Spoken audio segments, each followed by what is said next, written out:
Last blog ক্রিসমাসের, মানে গত 3 মাস প্রায় বাবদ আমরা পুরো উধাও ইউটিউব থেকে। মানে আমরা বলতে আমি, অর্পিতা, আকাশ আর মিঠি আর কি।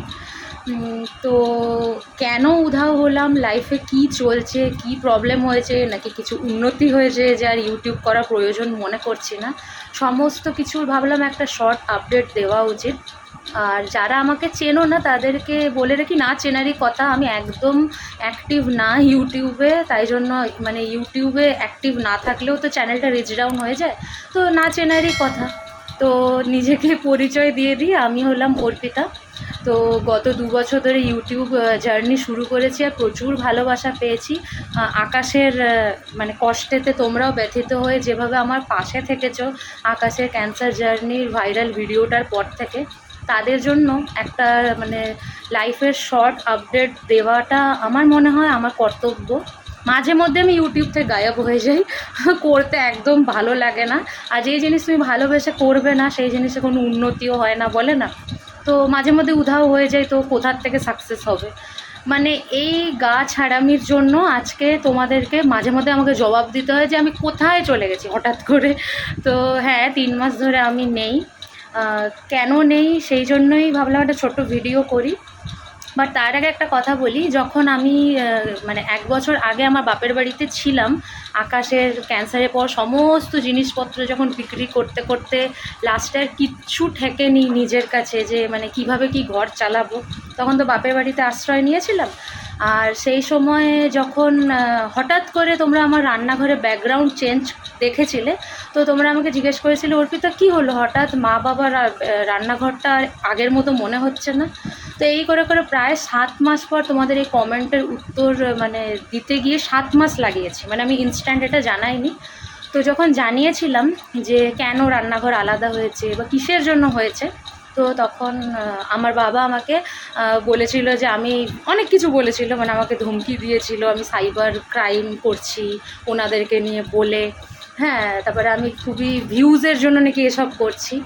তো আমি এই জন্যই তোমাদেরকে এই কথাগুলো, পুরনো কথা এই জন্য তুলছি, ভিউজের জন্যই যদি আমি সব ওগুলো বলে থাকতাম 7 মাস লাগাতাম না। প্লাস এখন যে 3 মাস ধরে আমি ইউটিউব বন্ধ রেখেছি, আমার কিন্তু যদি ভিউজই দরকার হতো, হ্যাঁ অবশ্যই টাকা পয়সা দরকার, টাকা পয়সা কার না দরকার, বাট যদি ভিউজেরই খিদা হতো তাহলে কিন্তু আমি এই 3 মাসের জার্নিটা মানে তোমাদেরকে অনেক সুন্দরভাবে শেয়ার করতাম। লাইফে কী না হয়নি, মাঝখানে এমনও টাইম গেছে আমাদের সিলিন্ডার নেই, কন্টিনিউয়াসলি 12 দিন 13 দিন অবধি আমরা কেনা খাবার, ব্রেকফাস্ট, লাঞ্চ, ডিনার, এইটুকু মায়নার মধ্যে, এইটুকু বেতনের মধ্যে আমরা চালিয়েছি। সেটা কিন্তু অনেক ইন্টারেস্টিং হতো নিশ্চয়ই দেখালে, কেনা খাবারের মধ্যে কীভাবে আমাদের লাইফ চলছে। এছাড়া অনেক চড়াই উতরাই, শারীরিক মানসিক তো আছেই। প্লাস মিঠির এক্সাম গেল, ফাইনাল এক্সাম গেল, রেজাল্ট গেল, আমি প্রত্যেকটার ব্যাপারই তো কন্টেন্ট করে ভিডিও বানাতে পারতাম, তাই না? যদি ভিউজেরই ব্যাপার হতো, অ্যাকচুয়ালি আমি বলতে চাই ওটা ভিউজের জন্য আমি করিনি।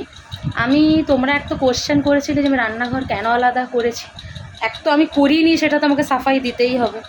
তখনও আমার ইউটিউবে বলার একটাই কারণ ছিল যে তোমরা যদি নিজেদের সেফ সাইড রাখার জন্য, নিজেদের সমস্ত কিছু মানে সেফ নিজেদেরকে রাখার জন্য, যে তোমরা অ্যাজ এ প্যারেন্টস খুব ভালো, আমাদের খুব উপকার করেছো, তোমরা যদি এটা 10-12 জনকে জানাতে পারো বা পাড়ার লোককে জানাতে পারো, আমিও কিন্তু চাইলে তোমাদের থেকে দ্বিগুণ ক্ষমতা রাখি 10 থেকে 12 হাজার জনকে জানানোর জন্য, মানে যদি আমি চাই। কারণ আমাদের লাইফে তো আর কেউ নেই মাথার উপরে, আমি আর আকাশের কথাও অস্পষ্ট। তো কোনো অংশে দুর্বল ভেবো না, যে তোমরা যদি 10 জনকে জানাতে পারো, আমিও কিন্তু 10,000 জনকে জানানোর ক্ষমতা রাখি, ঠিক আছে? আর তারা তো তোমাদের থেকে অনেক অন্তত মানে ন্যায় সঙ্গত অনেক কিছু বুঝে কমেন্ট তো করে অ্যাটলিস্ট, যে কে ঠিক কে ভুল। তো যাই হোক, তোমরা যারা কিছু বুঝতে পারছো না তাদের মাথার উপর দিয়ে যাওয়ারই বিষয়।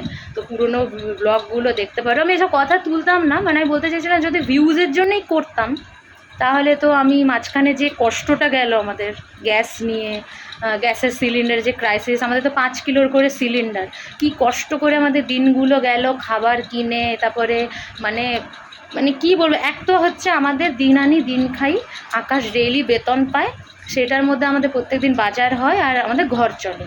আর তোমাদেরকে আমি এটাও বলেছিলাম যে আকাশ ঘর খরচা চালায় আর আমি আমাদের ঘরের রেন্টটা দিই, তাই তো?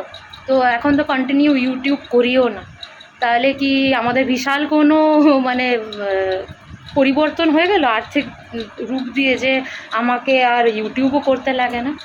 তো কোনো দিনও সঠিক সময় এলে আমি তোমাদেরকে বলবো। আমি এখন অবধি আমি ঘরের রেন্টটা ম্যানেজ করি, মানে আমার মারফতই জোগাড় হয়। কিভাবে হয় ইউটিউব না করে, কোনো দিনও যদি সঠিক সময় আসে আমি নিশ্চয়ই বলবো, জানাবো, অবশ্যই জানাবো। মানে না হলে বললাম না, আমার এগুলো খুব গিল্টি কাজ করে, যেটা আমি যদি সত্যিটা মানে লুকোই আর কি। মানে এটা মানে যেটুকু যাকে ক্রেডিট দেওয়ার বা আমি সেটা দিই, সেটা নিজের বেলাতেও আর লোকের বেলাতেও। তো আমি এখনও অবধি আকাশি ঘর চালাই, আর খাওয়া দাওয়ার, আর আমি রেন্টটা সামলাই। বাট হ্যাঁ, আমি ইউটিউব আর করি না। ইউটিউব করলে অনেক হেল্প হতো, বাট করি না। আমার শরীরটা একদম ভালো নেই। আমি তোমাদেরকে পরপর আজকের পর থেকে ব্লগ ছাড়বো, আর সমস্তটা বলবো যে লাইফে কি হচ্ছিল। আমার শরীর একদমই মানে ঠিক চলছিল না কয়েকদিন, 2-3 দিন ধরে আমি একটু খাওয়া দাওয়া করতে পারছি। তো আমি ভাবলাম একটুখানি ভিডিও শুরু করি। হ্যাঁ, মিটির ফাইনাল এক্সাম হয়ে গেছে, মিটিকেও দেখাবো, মিটির রেজাল্টও ডিসকাস করব। তারপরে ও ও এখন মানে কোন স্কুলে পড়বে কি না, এটার জন্য আমার একটু সময় চাই তোমাদেরকে বলার জন্য। সমস্যাটা মিটে যাক তাহলেই আমি বলবো, তার আগে না। আর মিঠির সঙ্গে কথা বলবো, আমি জানি তোমরা মিঠিকে ভীষণ মিস করো আমার বক শোনার থেকে। তো আমি এটাই তোমাদেরকে বলতে চাই যে ভিউজেরই যদি ব্যাপার হতো, যেটা আমার বাবা বলেছিল আমাকে, আমি অনেক কিছুই তোমাদেরকে শেয়ার করতাম মাঝখানে, মানে দেখিয়ে ভিডিও করে করে। প্লাস অনেক রকম সমস্যা তো আছে, মানে ওর মাঝখানে একটা প্রবলেম হয়েছিল, সেটা ঠিক হয়ে গেছে। তো এখন ভগবানের কৃপায় ও ঠিক আছে, আমিও ঠিক আছি। আর মিঠির মাঝখানে খুব শরীর খারাপ ছিল, ফুড পয়জনিং হয়ে অনেকগুলো টাকা ডাক্তার দেখানো, অনেক কিছু লাইফে গেছে। আমি তো ওগুলো ভিডিও করে তোমাদেরকে দেখাতে পারতাম, তাই না? ভিউজেরই যদি ব্যাপার হতো। তো এভাবে ভুলভাল মানে বলে দিতে পারে মানুষ। আমি শুধু দেখাতে চেয়েছিলাম, তোমরা 9-10 জনকে বলতে পারো, আমি কিন্তু 10,000 জনকেও জানাতে পারি। তো প্লিজ মানে আন্ডার এস্টিমেট করো না যে তোমরা ভুলভাল লোককে বললে আমি সঠিকটা লোককে বলতে পারবো না। হ্যাঁ, তো তারা তোমাদের পক্ষ নিতেই পারে, কিন্তু যেটা আমার দ্বারা পসিবল, আমার সার্কেলের লোককে আমিও জানাতে পারি, যেরকম তোমরা জানাচ্ছ। তো চলো আজকে ছোটোখাটো করে একটা ব্লগ শেয়ার করব। ভাত বসিয়ে দিয়েছিলাম, ভাত হয়ে গেছে। আজকের দিনটা তো শনিবার, তো হচ্ছে পাঁচমিশালি শাক। কালকে আকাশ বাজার গেছিলো আলু পেঁয়াজ কিনতে, তখন শাকও নিয়ে এসছে, সেই শাকটা বানাবো। আর হবে সোয়াবিনের তরকারি, কারণ আজকে তো শনিবার। তো সমস্তটা টুকটুক করে শেয়ার করব, বেশি বড় ব্লগ করব না। বাট হ্যাঁ, আজকের পর থেকে আমি ব্লগ কন্টিনিউ করব, দরকার আছে, ব্লগ তো বানাতেই হবে, কারণ এটা আমাকে ফিনান্সিয়ালও অনেক হেল্প করে। 2-3 মাস কিন্তু আমার পক্ষে একদম পসিবল হচ্ছিল না ইউটিউব কন্টিনিউ করা, মানে উঠে বসার মতন আমার শারীরিক অবস্থা ছিল না। তো সমস্তটাই তোমাদেরকে শেয়ার করব কেন, ঠিক আছে? তো তোমরা আমার সাথে থেকো, সাপোর্ট করো। আর মিঠিকে স্নান টান করানোর পর তোমাদের সাথে দেখা করাবো। তো চলো পাশে থেকো আর পুরো ব্লগটা দেখো। টাটা।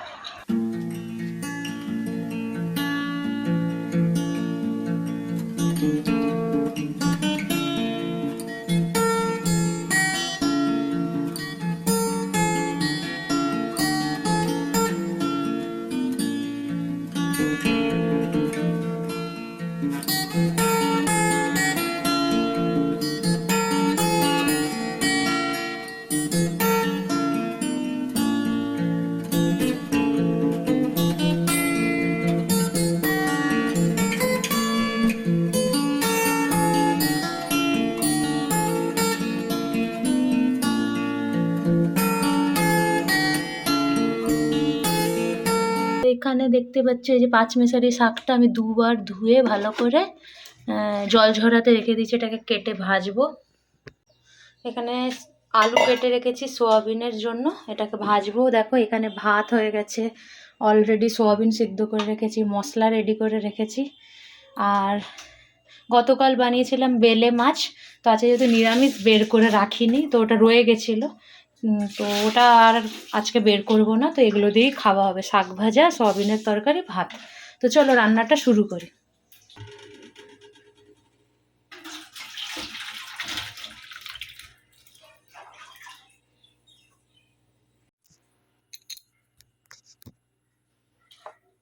তো প্রথমে এখানে আমি সয়াবিনের আলুগুলো ভেজে নেব।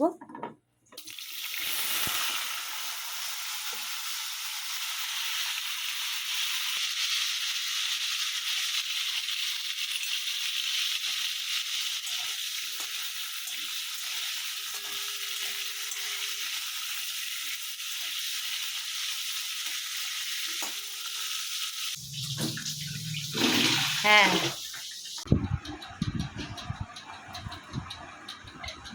কি খবর? কি জীবনে হালচাল চলছে আপনার? হ্যাঁ, ফ্যান চলছে, একটু জোরে জোরে কথা বলবেন, নাহলে দর্শক বন্ধু কিছু শুনতে পাবে না, বুঝলেন? বলুন আপনি। আচ্ছা, আজকে মিঠিকে আমি ডার্ক সার্কেল নিয়ে বলছি যে মিঠি, তুমি তো ফোনও এখন কম দেখো, কারণ ওকে আমরা ফোন বলতে গেলে দিই না। হ্যাঁ, মানে এখন, আগে তো খুবই নেশা ছিল। তো আপনার এখন ডার্ক সার্কেল কিসের জন্য হয়ে যাচ্ছে? তো তুই জবাবে কি বললি? বল বল না। কালারিং পোকা কি হয় একভাবে তাকালে? হ্যাঁ, একভাবে তাকালে ও এই দেওয়ালে খুঁজে যায়। কালারিং পোকা পোকা? হ্যাঁ, কি এরকম করে পোকাগুলো ধাক্কা লাগে। হ্যাঁ, আমাকে যেভাবে বলে, না নিজের বাবাকে বলে নাকি ভিডিওতে বলে, আমার মাথা খারাপ করে দেয়, হাসতে পারি না আমি, তাও আমাকে হাসাবে জবরদস্তি। তো কী হয়, মানে চোখ বন্ধ করলে হয় নাকি একভাবে দেখলে হয় নাকি আবছাভাবে দেখলে, কি দেখলে হয় তোমার?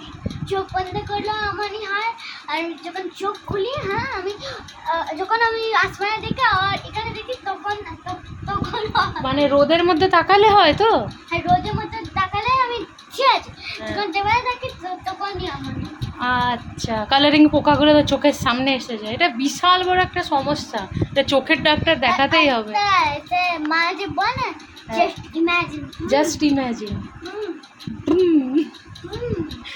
ক্রিসের তো মিঠি এখন নতুন দেখেছে, মানে মুভি দেখেছে ক্রিস কই মিল গয়া, মানে আমাদের জমানার মুভি দেখেছে। ক্রিস 3ও দেখেছে। তো মিঠির কোনটা ভালো লেগেছে তিনটের মধ্যে? কই মিল গয়া দেখেছে। ক্রিসে সেই বলে না জাস্ট ইমাজিন, ভূত সাজে যখন কৃষ্ণা, তখন কি করে লোকটা? জাস্ট ইমাজিনের পর কি আওয়াজ হয়?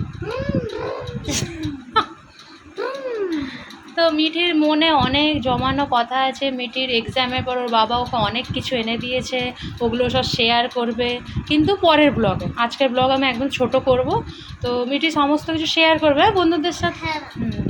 তো চলো আমি এখন রান্নাঘরে যাই। তো এখানে হচ্ছে আমার সোয়াবিনের তরকারি, আর আমি এখন শাকটা কেটে নেবো, চলো।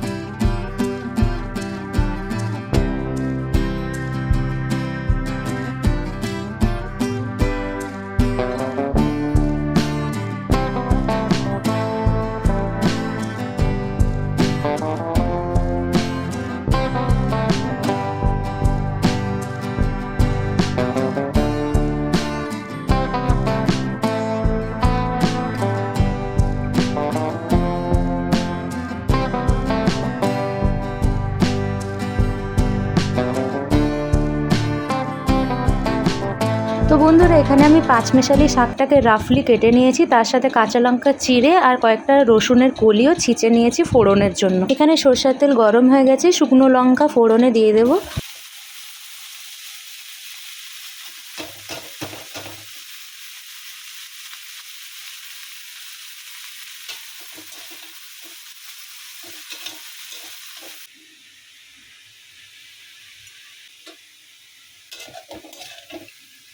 ভীষণ গরমের জন্য সয়াবিনের তরকারিটা আমি একদম হালকা পাতলা করেছিলাম, ঝোল ঝোল, তার সাথে পাঁচমেশালি শাক ভাজা। আকাশ লাঞ্চ ব্রেকে এসেছিলো বলে কোয়ান্টিটিটা এরকম কম দেখাচ্ছে। তো বন্ধুরা, এর সাথে ব্লগটা শেষ করছি। যদি ভালো লেগে থাকে লাইক করে দিও, আর নতুন হলে চ্যানেলটা সাবস্ক্রাইব করতে ভুলো না। দেখা হচ্ছে খুব তাড়াতাড়ি।